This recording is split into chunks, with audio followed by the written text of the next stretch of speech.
Hello and welcome to the Cryptocurrency News channel. Today we're going to look at this article. Deloitte has actually said Vechain is safer or more scalable than Ethereum. So Deloitte is a big four audit firm and they published a report on the advantages of a Vechain compared to Ethereum blockchain. Now Deloitte has actually switched all their verification systems onto Vechain from Ethereum blockchain. They said that last year because Ethereum wasn't scalable versus Vechain that was. There are still some Deloitte things running on Ethereum, but their kind of like certification process is all on Vechain. Now, that was the reason for the big Vechain spike in terms of Vetho burn last June. Deloitte actually judges mainnets by a trilemma of factors, those three factors. It's scalability, decentralization, and security. Now, Ethereum is better for decentralization, but Vechain has them beat in the other two. Now, decentralization, some of you might say, well, but doesn't all Ethereum's like mining happen in China or Russia? Yes, that's true. But A, they're switching to 2.0 in a couple of years. And B, that's more of like a user error and not like an Ethereum error. The thing is, like, that can change if their miner just moves somewhere else. So on a theoretical sense, they are better than Vechain in decentralization. Vechain is going to be controlled by their 101 authority nodes, all owned by different companies and governments, whereas Ethereum is really decentralized in the hands of what will be validators, probably as soon as next year. But Vechain is safer and more scalable because Vechain is proof of authority. It's more scalable. It can run 1,500 transactions per second, no problem.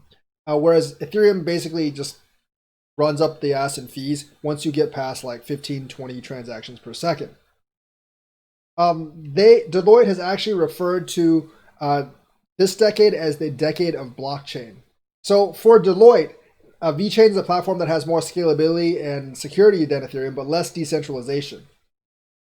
And because they're better in two of the three, they actually reach a better balance of making a better platform for its users. If you guys can't see, this is from Crypto News Flash, and this is actually Deloitte's report.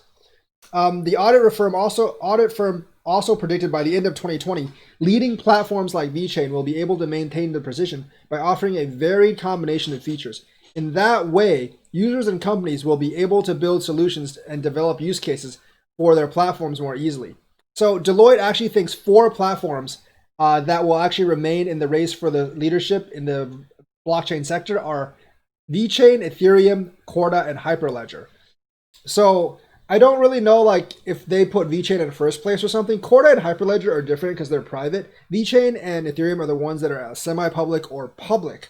So, but they actually think Vechain's better than Ethereum because trifecta-wise, they do better in 2 of the 3. That might change when 2.0 comes out. But Deloitte can't judge what doesn't actually exist right now. They can only judge what actually exists. And that might not happen for, like, the 2.0 thing might not happen for several years. So that's actually Deloitte's report. Obviously, it's very good for Vechain. They are going to be biased because they are invested in Vechain. But even though they think Vechain's better than Ethereum, they do think they did put Ethereum in their big 4. And you know what? If it's really a big 4 of Corda, Hyperledger, Ethereum, and Vechain, it doesn't really matter to me whether it's first or second for Vechain. That will still make me a lot of money, regardless of which position Vechain is actually in. So that is the news for today. Let me know what you think, like and subscribe, and hit that bell notifications button. Thank you and have a nice day.